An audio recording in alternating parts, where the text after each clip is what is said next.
Donc, dès le départ, c'est ça. Il faut toujours aller de l'avant, sachant ce que Dieu t'avait dit dès le départ. Il ne s'agit pas ici de rester figé sur ce que les gens ont dit de toi. Mais tu restes figé sur ce que la parole pense de toi. Et c'est ça le message de William Branham. Le message est clair avec nous sur ces points. Vous devez chercher d'abord l'approbation de Dieu et non celle des hommes. Aujourd'hui, nous sommes plus dans l'approbation des hommes que celle de Dieu parce que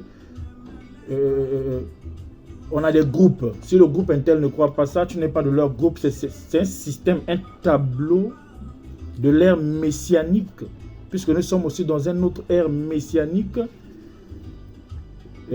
apportée par l'onction qui avait un William Branham. C'est ça. Aujourd'hui, tout le monde a son équipe, mais soyez de l'équipe de Jésus. Et Dieu traite avec l'individu. Je le répète bien. Dieu t'inspire ce que tu dois dire. Dieu t'inspire ce qui doit être fait. Mais toute inspiration, bien-aimés frères, qui t'emmène en dehors de la parole, qui t'emmène dans une certaine condamnation non religieuse, mais de l'âme, tu sens qu'il y a quelque chose qui ne va pas derrière ça. Toute inspiration qui commence à contredire ce que Frère Branham me dit, mets ça de côté. Parce que Satan est très subtil. Il peut se passer pour Dieu, pourtant il ne l'est pas. Branham dit, le diable est allé plus loin jusqu'à vouloir faire en sorte que vous puissiez placer même votre église au-dessus de Dieu. C'est une idolâtrie. Donc quand votre église a maintenant le dernier mot d'après le message, donc souvent Branham dit une chose, un monsieur vient, ou votre église dit nous adhérons à ça, vous dites non, c'est parce que l'église a dit. Vous êtes répartis dans le système des pentecôtistes que William Branham est venu attaquer. Donc 120 ans après, nous revenons sur les cendres du réveil de William Branham et l'église doit connaître des secousses encore. On doit continuer à secouer des déclarations qui n'étaient pas le message. Je pense que ce que nous allons faire, beaucoup de gens vont se sentir choqués parce que c'est les douleurs de l'enfantement. Il faut que les gens puissent enfanter. Le fils doit naître dans les cœurs. Aujourd'hui, c'est beaucoup plus des formalismes, du formalisme que le christianisme. Parce que le christianisme véritable commence par une relation personnelle que l'homme a établie avec Dieu. Ça ne changera jamais. L'homme qui est parti poser la question à Jésus, que doit-on faire pour qu'on puisse naître de nouveau? C'était un prédicateur déjà qui avait une grande église sous le ministère de Moïse. Mais Jésus lui a dit, tu ne comprends rien. Toi qui es un docteur. Donc il y a beaucoup de gens qui pensent comprendre ici, n'ont encore rien compris. En réalité, tu n'as jamais compris le spirituel, ni le message de William Branham, tant que tu n'as pas le Saint-Esprit. C'est une vérité. Beaucoup aujourd'hui ont été déçus, parce que vous avez suivi des hommes. L'homme, on le suit par la conduite de l'esprit, non pas par un mouvement religieux. Je pense que ça va choquer des gens qui aiment qu'on puisse les suivre. Mais je suis en train de dire la vérité de la parole. On ne suit pas l'homme par un mouvement religieux. On suit l'homme par la conduite de l'esprit. J'aime ce que William Branham me dit. Il dit, lorsque Siméon est parti à l'église pour aller rencontrer le Messie, cet homme ici n'a pas regardé à l'habillement de ces femmes qui étaient venues avec l'enfant. Mais c'était la conduite de l'esprit qui l'a conduit vers cette femme qui était née, qui a mis au monde de façon... C'était une dame très jeune. On peut même dire que c'est une petite fille qui a raté sa vie parce qu'elle a dit grossesse, vous appelez ça grossesse indésirée. Jésus est venu au monde par une grossesse indésirée. Mais ce vieux croyant, je vais même dire prédicateur, n'était pas pour lui un prédicateur. Cet homme-là est venu avec son don de prophétie. Il voit que c'est Dieu dans la chair d'un homme. Il dit, Seigneur, j'ai vu ton salut, je dois partir en paix. Donc ça a toujours été cette démarcation-là que Dieu place entre ceux qui viennent à l'église dans un système religieux et celui qui est né pour entrer dans le corps mystique du Seigneur Jésus-Christ. La question se pose devant vous aujourd'hui, 4e génération. Que tu sois prédicateur, que tu sois pasteur, que tu sois qui que ce soit, frère ou sœur, simple dans l'église, comme on aime appeler, alors que tout le monde en est simple. Nous sommes dans la 4e génération. Es-tu croyant du message? Es-tu ou fais-tu partie d'une église où tu tu fais partie dans le corps mystique du Seigneur Jésus-Christ. Et pour faire partie du corps mystique du Seigneur Jésus-Christ, Frère Branham me dit, ce n'est pas en adhérant à une église. Ce n'est pas parce que tu as parlé en langue. Nous devons répéter ces choses-là. Ce n'est pas parce que tu as prié et puis les gens sont guéris. C'est parce que tu as accepté une certaine commission d'un pasteur ou bien d'un prédicateur. Non. On adhère au corps mystique de Christ. Même tu n'adhères même pas à ça. Tu fais partie de ça par une naissance. Et ce n'est qu'une seule naissance, la nouvelle naissance. Et la nouvelle naissance ne pourra jamais devenir une dénomination. C'est la Pentecôte. C'est une expérience que l'homme a eue avec Dieu. Ça n'a rien à voir. Et cette expérience-là est incontestable. Toute sa vie, elle est juste. Dieu te préserve du péché. Dieu te préserve du mal. Je dis le péché sous toutes ses formes. Pas seulement ce que vous avez fait croire aux gens que c'est le péché. Il te préserve de l'adultère. Même quand tu veux de ça, Dieu te le préserve parce que le Saint-Esprit qui est en toi veille sur la parole. Vous pensez qui était en train de veiller sur le bébé Moïse quand il était sur le fleuve appelé le Nil? C'était le Dieu qui l'avait appelé. L'enfant n'avait pas de conscience. Il arrive des fois, tu es face à une situation, tu n'es pas conscient si c'est un péché ou pas. Dans la Bible, tu ne le vois pas, ce n'est pas écrit. Mais le Saint-Esprit veille sur sa parole. C'est ton avocat, dit William Branham. Dit c'est un avocat qui défend la parole. Il te défend face au vol. Il te défend face aux critiques. Il te défend face aux rancunes. Tu peux vouloir haïr quelqu'un dans ton cœur, mais le Saint-Esprit vient, il dissipe cette mauvaise atmosphère-là. Parce qu'il ne supporte pas ça. C'est là où tu vas voir, tu vas comprendre l'essence de ce que Paul avait dit. Ce n'est plus moi qui vis, c'est lui qui vit en moi. C'est un esprit nouveau. Un vin nouveau qui vit avec un stimulus nouveau. Ce n'est pas adhérer à une église, ce n'est pas danser sous onction. Ce n'est pas composer un cantique, ce n'est pas prêcher pendant 100 ans. Ce n'est pas même pas être un pasteur ou conducteur. La plupart de ceux qui ne vont même pas rentrer au ciel, ce sont ces genres de personnes-là. Parce qu'ils croient déjà être quelque part, tout simplement parce qu'ils ont prêché.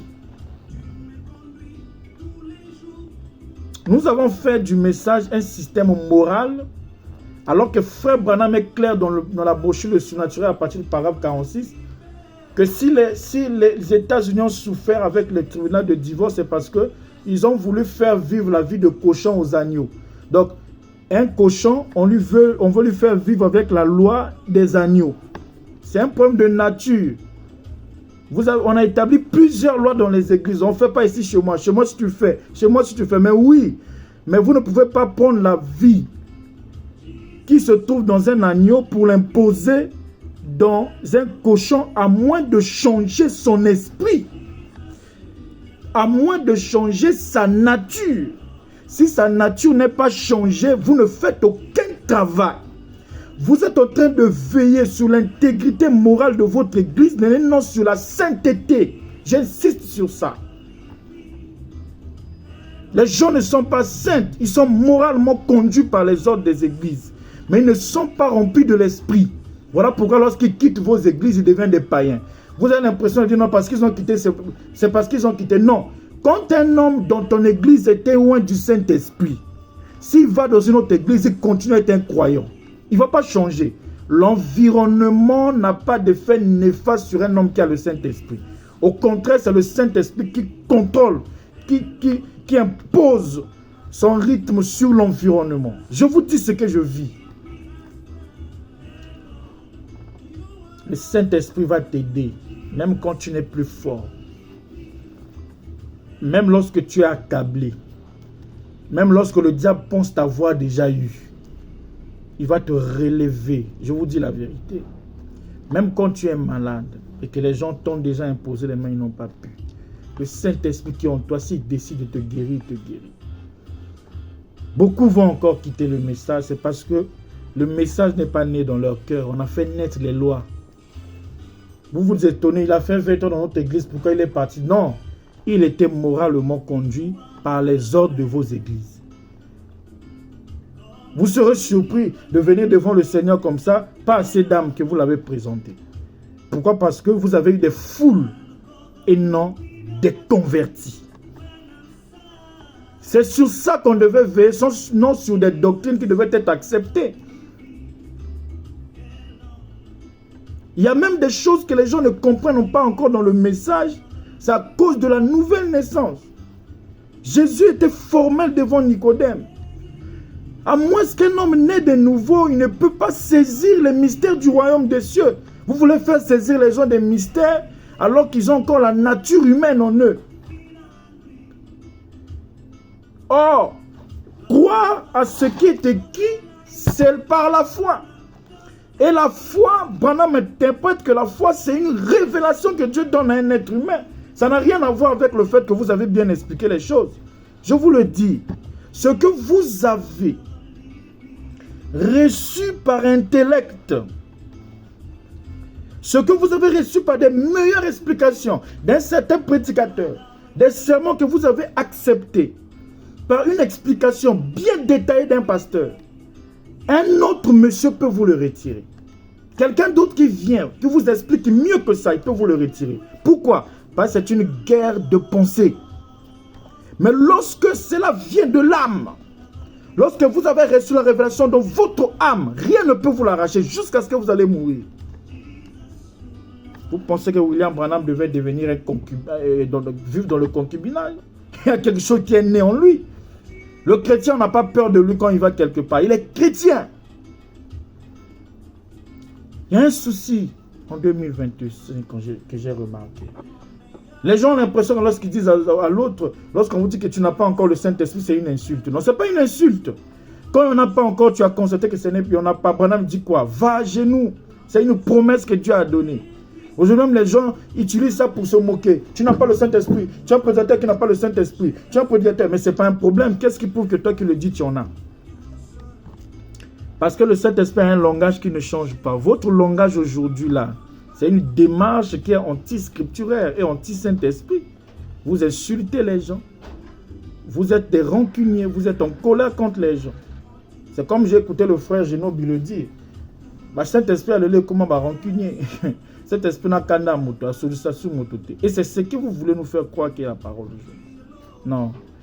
Nous croyons au Saint-Esprit de Pierre, au Saint-Esprit de William Branham, surtout ça. Pas vos Saint-Esprit aujourd'hui qui sont dans des conflits inutiles. Et lorsqu'on ne veut pas rentrer dans vos conflits, on devient vos ennemis. Non, non, non, non, non. Nous ne sommes pas devenus croyants parce qu'on a suivi un mouvement. Au début, quand on est venu dans les églises, c'est parce qu'on avait suivi un être humain qui est venu avec une vision. Mais un chemin faisant, nous avons rencontré Dieu.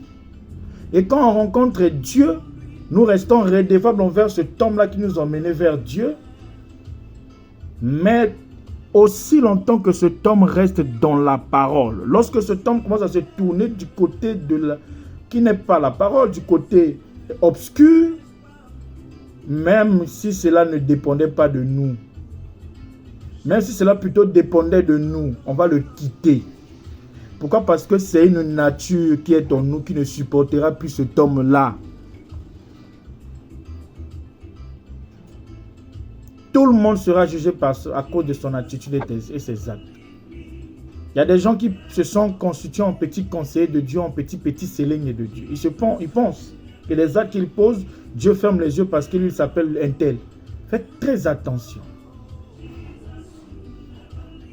Et William Branham est clair, le chrétien c'est celui qui demande pardon tous les jours. Vous les parfaits, des parfaits mots, je peux vous appeler comment? Des parfaits moraux, vous êtes des parfaits dans la moralité, dans vos têtes. Mais le chrétien demande pardon tous les jours, même pour des choses qui ne se rappellent pas. Parce que dans le cœur, il y a un trône. C'est le trône d'intercession. Il ne peut pas intercéder pour les autres tant que son trône est sale. Il ne peut pas salir le trône parce qu'il y a un homme pur qui est assis dessus.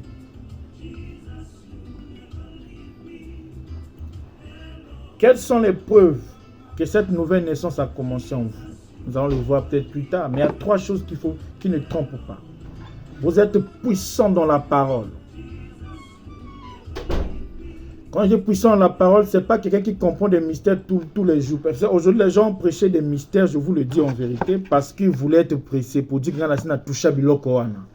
Mais on se rend compte qu'il y a eu des problèmes, il y a eu des reliquats, il y a eu des soucis. Ah oui, Il y a eu des soucis dans les doctrines là qui sont soi-disant fondées dans les églises. Parce qu'ils étaient pressés pour présenter aux gens, non, Nasina Teyango. En aucun cas, c'est comme ça. Écoutez, frère, le Saint-Esprit, c'est Dieu dans des hommes. Excusez-moi.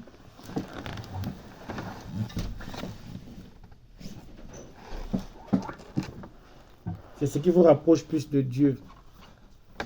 Ça n'a rien à voir avec ce qu'on vous raconte tout le temps. C'est la puissance dans la parole. Chaque jour qui passe, vous partez de grandes révélations en grandes révélations. C'est Dieu.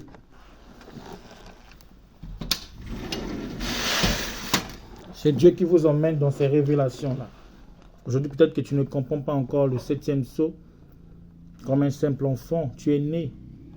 Tu vas avancer jusqu'à ce qu'un jour, tu finiras par comprendre ça. Ne soyez pas pressés d'aller embrasser des doctrines que vous n'avez pas encore maîtrisées, comme si vous étiez en concurrence avec un frère ou avec une église. Laissez ça. Parfois, tu ne comprends pas encore telle chose. C'est comme un enfant qui naît en Christ, dans le naturel. Il ne faut pas lui donner les intégrales comme ça, il commence à faire. C'est un processus, la nouvelle naissance, dit frère Branham. Tu grandiras en Dieu jusqu'à atteindre la maturité. C'est ça, ce que moi je comprends sur la puissance de la parole. C'est pas que dès qu'on te dit un truc, non. Quelqu'un qui a le Saint-Esprit aussi arrivé comme ça, ils vont dire, mais ça je ne comprends pas encore. C'est le signe que je n'ai pas le Saint-Esprit. Ça n'est pas ça. Vous avez mal compris la parole. Au fur et à mesure, chemin faisant, Dieu le révèle. Ce qui n'avait pas compris hier. Et nous le vivons. Soyez calmes et patients. Ça fait partie des 7 vertus de la stature d'un homme parfait. Deuxièmement, vous avez la puissance dans la prière.